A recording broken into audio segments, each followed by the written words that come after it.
Fans, what is good? Yes, it's been a while since I've done an actual video, man, but this Saturday night, Kovalev Ward for the unified light heavyweight title. We've been talking about this for the better part of a year, myself and the whole GYGB crew. You know, from the inception of the talks from last November till now, man, I mean, this year's flown by. And look, first and foremost, we got to dap both Kovalev and Ward. Two guys in their respective primes. Somebody's always got to go. And these are the fights boxing needs, man. This is, you know, they're calling it pound for pound. And some have been arguing whether this is going to crown the pound for pound number one guy. Because it's, you know, at the end of the day, it's a mythical list. In my opinion, man, I think the winner of this fight does come out of the, you know, as the number one fighter. You know, the talks of Chocolatito being number one. Paulie Malignaggi kind of hinted at something that I've been saying since the Quadras fight, man. Like, you don't have two closed eyes like that and call yourself the pound for pound number one, man. And that's no disrespect to him, man. But like when you look at both of these guys and what they bring to the table and what this fight really means, and the fact that even for Ward, man, Ward has been at the helm for a very long time, man. And he's kind of been playing second fiddle to Floyd while he's respectively been the number one guy.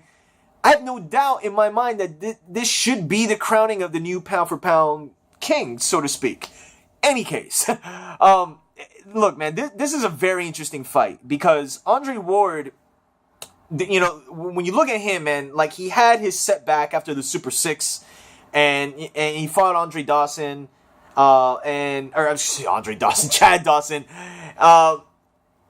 You know, from that point, he had that little setback, you know, had promotional issues, and, you know, then signed with Rock Nation.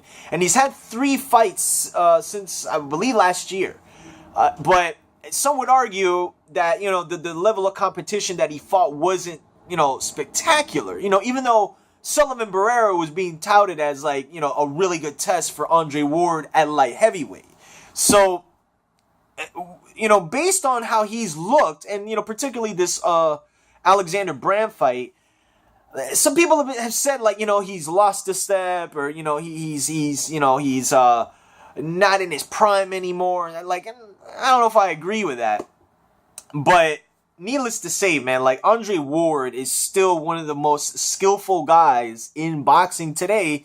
And outside of Floyd Mayweather being retired, man, some would argue he's probably, like, the number one guy, you know, before this Kovalev fight. And then with Sergey Kovalev, man, I mean, look, the guy hits like a fucking mule. He's you know, granted, one of the biggest punchers in boxing, but I think we found out about this guy what we found out about Sergey Kovalev is that he's not just a power puncher. I mean, there's rhyme and reason to what he's doing. You know, he understands distance. He doesn't have slow feet. And I think what we saw in the Bernard fight, while granted, Bernard was 50 years old, I mean, there were people still going in that fight picking Bernard like to wax Kovalev. But what we found out about him is that he's able to sidestep himself. He's able to back up a little bit. Not so much fight on the back foot, but when Bernard was trying to get on the inside, he read that and he stepped back. And it was only the 2 steps that he took back that gave him the room to land that right hand. So those are things, when you look at Kovalev, you can't ignore, you know, and that's why this fight is very interesting, because if it were just a situation where Kovalev was just like a robotic guy that just came in, threw punches, and that was it, like, I would think would be a relative easy fight for Andre Ward, you know, but adding the fact that Kovalev is a very big puncher at that weight, and Andre Ward is now getting acclimated to fighting at light heavyweight and really hasn't fought a big puncher in that division, you know, you do have to keep that in mind. You know, skill-wise, Ward is the more skilled guy. He's the more accomplished guy.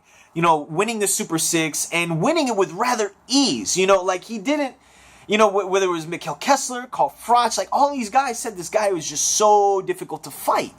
So, Kovalev, you know, we seen the Chilemba fight, and, you know, some people we'll give him a pass, so to speak, I guess, because of the fact that he was fighting in Russia and you know, he hadn't fought there in so long. That's his hometown. And, you know, and Chilemba, I think, he has a difficult style, you know, but what he did show in the fight was that if you pump a jab into Kovalev, man, like it disrupts his rhythm, and you saw that a bit in that fight. Now with Andre Ward, when you think about like how he approaches his jab, like it's not just a jab, just a straight jab. I mean, he could throw the up jab. I mean, he could throw the jab from an angle. He could throw the jab ducking. There's a lot of facets to his game, man, and some people don't like his style, But the thing that Andre Ward does very, very well, similar to Floyd Mayweather, is he takes your best weapons away, not late in the fight, but early, man. And with Kovalev, we've seen that he can get frustrated. And when he gets frustrated, he sometimes gets out of the game plan. And John David Jackson kind of hints at this, and I read into it during the lead up to this fight, where he was saying like how Kovalev likes to do his own thing. At times, I showed him a lot of things he should be doing, and how he was going to take what Kovalev wanted to do and what John David Jackson wanted to do and marry it together. When I look on the opposite end, I look at two guys, Virgil Hunter and Andre Ward, who it goes deeper than boxing, man. I mean, like Virgil Hunter, like literally saved Andre Ward's life, man. Ward could have been, and if you watched the My Fight on HBO, man, like Ward could have taken a completely different route, not only in boxing, but his life. And I think Ward's mental game, man, like plays so heavy into his fights. When I match both of these guys up, man, I can't help but see early on there being a chess match. Because again, Kovalev's a bit of a thinker in there, man. Like he's not a guy that's just going in there throwing punches and he doesn't know what he's doing. Like he knows what he's doing. I just don't think he's seen a guy like Andre Ward before. And I don't think, I think some of us are probably looking too much into Kovalev's punching power over Andre Ward's skill. And when I match these guys up, man, I think early on there's going to be a figuring out, like the first 2 rounds. I would not be shocked if Kovalev lands something that raises our eyebrows in this fight and Ward maybe gets a little staggered. By rounds 5 and 6, man, I think Ward's going to take off. I think he's going to frustrate Kovalev. I think in some fashion, he's going to be able to maneuver himself inside, clinch, turn him, throw body shots, and back him off. And I think Kovalev, at that point, man, might be getting out of his game plan, and he's going to fall right into Andre Ward's trap, which is really just, being the better boxer and just setting traps. And Kovalev, again, man, like Kovalev has not seen a guy like Andre Ward before. Ward has seen big punchers. And not to take anything away from Kovalev's power. I mean, Ward's got to be weary of that from round 1 to round 12.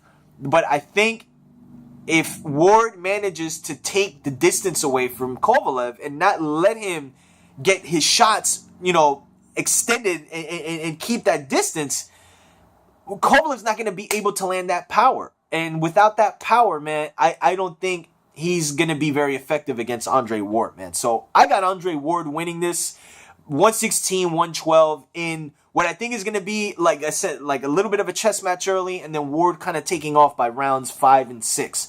And you're going to see just the gap in skill level with both guys. I expect a good fight, though. I mean, I don't think this is going to be a whitewash. And this is boxing. Anything can happen. So, enjoy the fights tomorrow night, man. We're going to be talking about it Tuesday night on the GYGB Boxing Podcast. Myself and Ride or Die on Tuesdays. My man Coltrane, sometimes myself on Thursday nights at 9 o'clock. And we are on SoundCloud.com/GYGB if you can't catch the shows live. So, like I said, enjoy the fights. And we'll be back Tuesday to recap the fights. Peace.